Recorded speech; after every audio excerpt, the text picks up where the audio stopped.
We,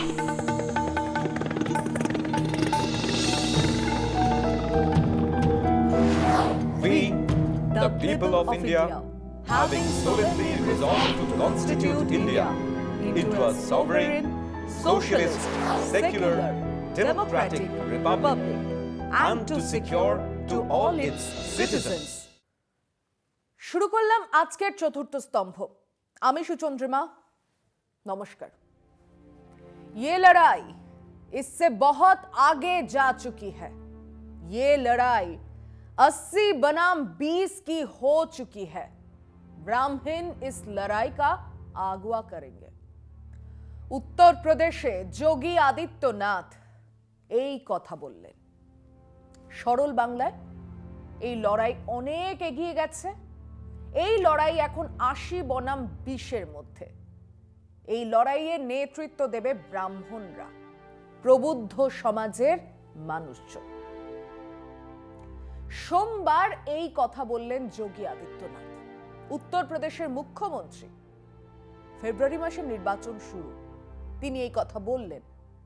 উপস্থিত BJP সমর্থকরা জয় শ্রীরাম বলে চিৎকার করল, হাততালিতে ফেটে পড়ল। উত্তরপ্রদেশে কম বেশি 20% মানুষ মুসলমান। কেউ ঘাড় ধরে এই অর্বাচীনকে জেলে পুরল না। নির্বাচন কমিশন একটা কথাও বলল না। এটাই এখন নিউ নরমাল।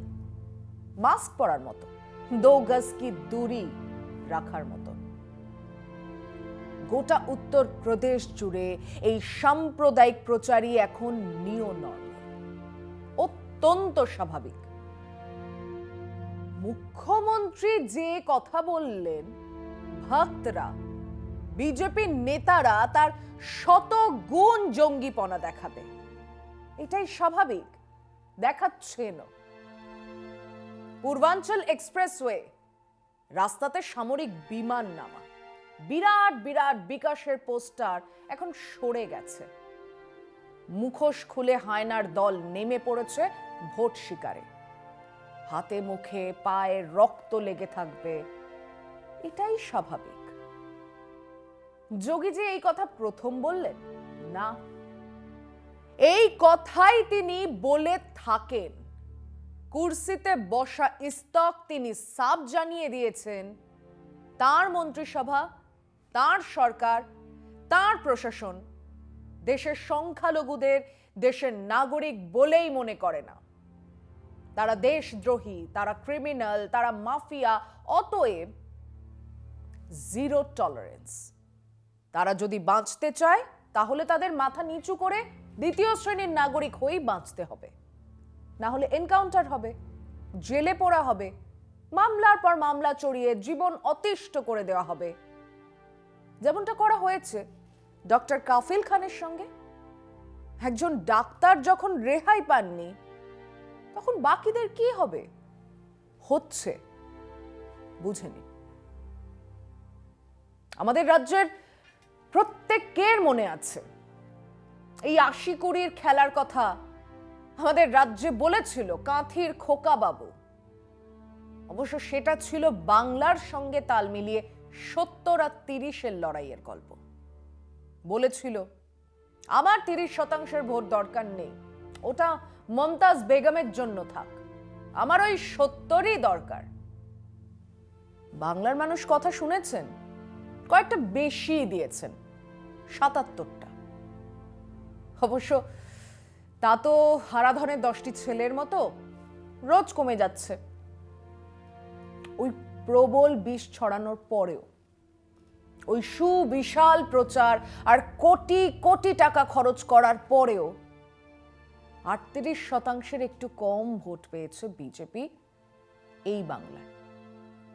তার মানে যাদের কাঁথির খোকা বাবু 70% বলেছিল, তাদের 50% বিজেপিকে ভোট দেয়নি। আর এই মুহূর্তে ভোট হলে বাংলায় গোটা 10 আসন পাবে কিনা সন্দেহ আছে। সেদিন কাঁথির এই বিশ্বাসঘাতক যে কথা বলেছিল, আজ উত্তরপ্রদেশের যোগীজি সেই কথার পুনরাবৃত্তি করলেন মাত্র। অনেকেই এই খুল্লা প্রচার দেখে হতবাক। আমি কিন্তু অবাক হইনি, কারণ এটাই আরএসএস বিজেপির মূল লক্ষ্য, এটাই তাদের দর্শন। মুখে হাজার রকম বিকাশ, উন্নয়ন ইত্যাদির কথা বলেই যাবে, কিন্তু আসল প্রচারটা এই ধর্মীয় মেরুকরণকে ঘিরেই। এই বিষ বাষ্প ছড়িয়েই তারা ভোট কুড়োবে। আসুন সেই পদ্ধতিটার দিকে একটু নজর দিই, তবে তার আগে নেব একটা ছোট্ট বিরতি। বিজেপির উত্থান জঙ্গি হিন্দুত্ববাদের হাত ধরেই। রাম মন্দির, রথযাত্রার রাস্তা জুড়ে দাঙ্গা, এসবের বদলেই বিজেপি ক্ষমতায় এসেছিল, কিন্তু হাতে পূর্ণ বহুমত বা পূর্ণ সংখ্যাগরিষ্ঠতা ছিল না। 13 দিনের সরকার ইত্যাদির শেষে অটলজির 5 বছরের সরকার দাঁড়িয়েছিল বহু শরিকের সমর্থনের ওপর, যারা আবার সেই অর্থে गर्व से कहो हम हिंदू है, जय श्री राम, बच्चा बच्चा राम का, जन्मभूमि के काम का ইত্যাদি স্লোগান দিতেন না। কাজেই অটলজি যখন দ্বিতীয়বার সরকার গঠনের জন্য ইন্ডিয়া শাইনিং এর ডাক দিলেন, তখন মানুষ বাস্তবের সঙ্গে মিলিয়ে দেখেছিল। কোথায় শাইনিং? এ তো ডাইং। শিল্প, অর্থনীতির দুর্দশা, বেকারদের চাকরি নেই, মূল্যবৃদ্ধি ইত্যাদি দেখে মানুষ অন্যদিকে ঝুঁকেছিল। সেই শিক্ষাটা বিজেপি মনে রেখেছে। ইন্ডিয়া শাইনিং বলেই ভোট পাওয়া যাবে না, এই পাঠ তারা অনেক আগেই পেয়ে গেছে। তারা অপেক্ষা করছিল পূর্ণ সংখ্যাগরিষ্ঠতার, পেয়ে গেছে, মুখোশ খুলেছে। একবার স্মৃতির গোড়ায় টোকা মারো। 2014 সাধারণ নির্বাচনের সময় মোদিজির যে কোনো নির্বাচনী বক্তৃতা বের করুন, শুনুন। তিনি মহিলাদের নিরাপত্তার কথা বলছেন, বাণিজ্য ঘাটতির কথা বলছেন, বেকারত্বের কথা বলছেন, কৃষক আত্মহত্যার কথা বলছেন, অ্যাকাউন্টে 15 লাখ টাকা দেবার কথা বলছেন। কচিত কদাচিৎ রাম মন্দিরের কথাও বলেছেন বটে, কিন্তু তা ছিল 2 লাইন। এবার 2019-এর বক্তৃতা, সেই ভিডিওটাও বার করে দেখুন। শ্লেষ, ব্যঙ্গ সংখ্যালঘুদের নিয়ে। भाइयों बहनों, ये जो आग लगा रहे हैं, टीवी पे उनके जो दृश्य आ रहे हैं, ये आग लगाने वाले कौन है वो उनके कपड़ों से ही पता चल जाता है। লুঙ্গি পরা মানুষদের নিয়ে দর্শক এখন আরো জঙ্গি। তাদের মুখে জয় শ্রীরাম এখন যুদ্ধের হুঙ্কার, কথায় কথায় অযোধ্যা মন্দিরের কথা। পাল্টে গেছেন মোদিজি? না, পাল্টাননি, মুখোশটা খুলে ফেলেছেন মাত্র। এবার তিনি প্রকৃত আরএসএস প্রচারক। তিনি 15 লাখ টাকার কথা বলছেন না, নোটবন্দি করেছেন তার কথা বলছেন না, তিনি বেকারত্বের কথা বলছেন না, তিনি বাণিজ্য ঘাটতি কিংবা ধুঁকতে থাকা শিল্প বা এমএসএমই নিয়ে একটা কথাও বলছেন না। তিনি চান ওই 70% ভোট। কাঁথির খোকাবাবু তখন তৃণমূলে ঘাপটি মেরে বসে আরএসএস এর পাঠ ঝালিয়ে নিচ্ছেন। এসব আমরা দেখেছি। পর পর প্রত্যেকটা রাজ্যে ইস্যু ধর্ম, সম্প্রদায়, ইস্যু মুসলিম জনসংখ্যা। বাংলায় সে প্রচার ছিল নগ্ন, নোংরা, কিন্তু মানুষ যেখানে বিকল্প পেয়েছে, একটা শক্তপোক্ত বিকল্প যেখানে হাজির হয়েছে, একবারও ভাবেনি। সেই আবহেই এবার গোয়া, মণিপুর, উত্তরাখণ্ড, পাঞ্জাব আর উত্তরপ্রদেশে ভোট। আবার মোদি, শাহ, যোগী জানেন বিকাশ নেই, সে সেই কবেই গরু চড়াতে গেছে।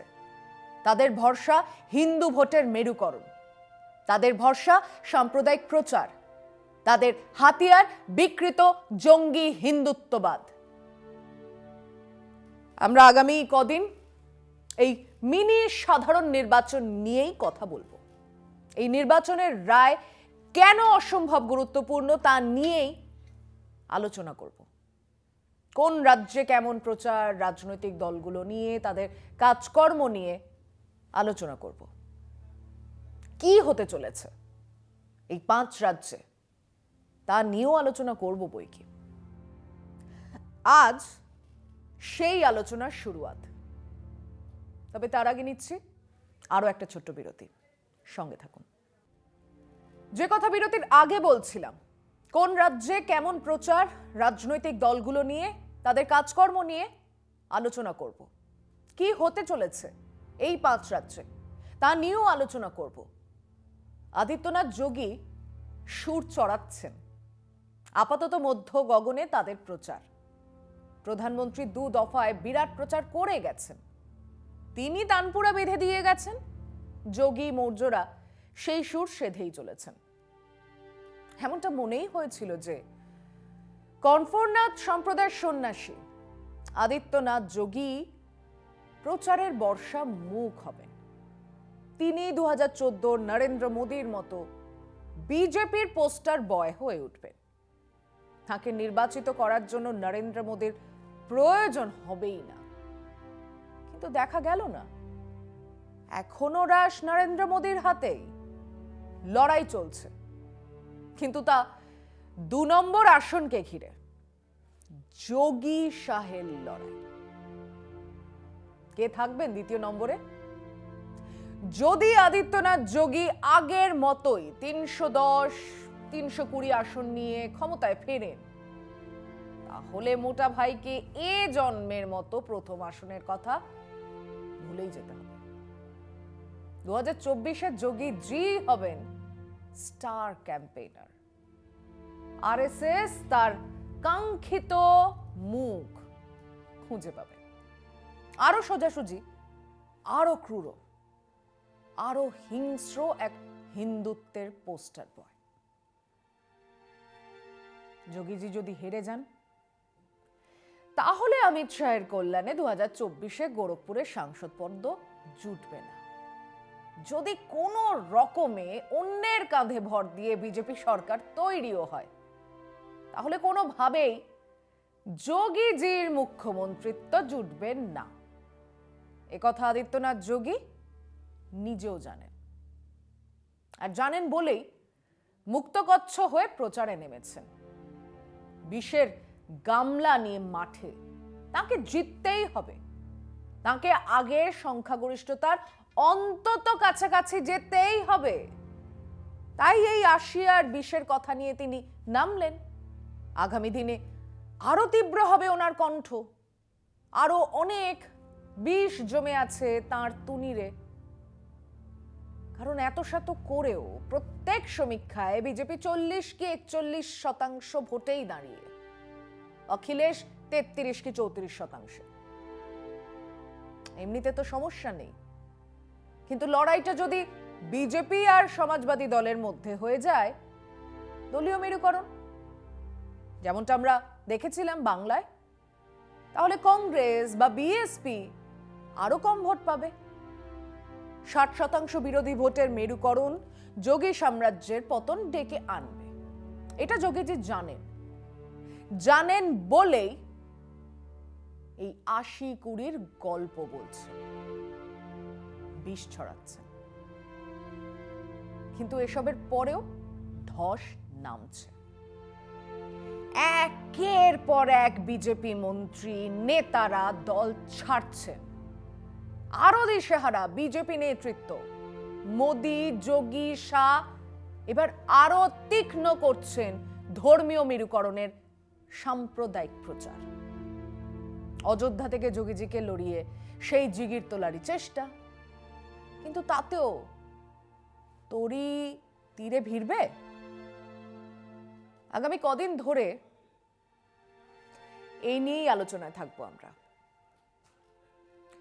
ভালো থাকবেন, সুস্থ থাকবেন, শুভরাত্রি।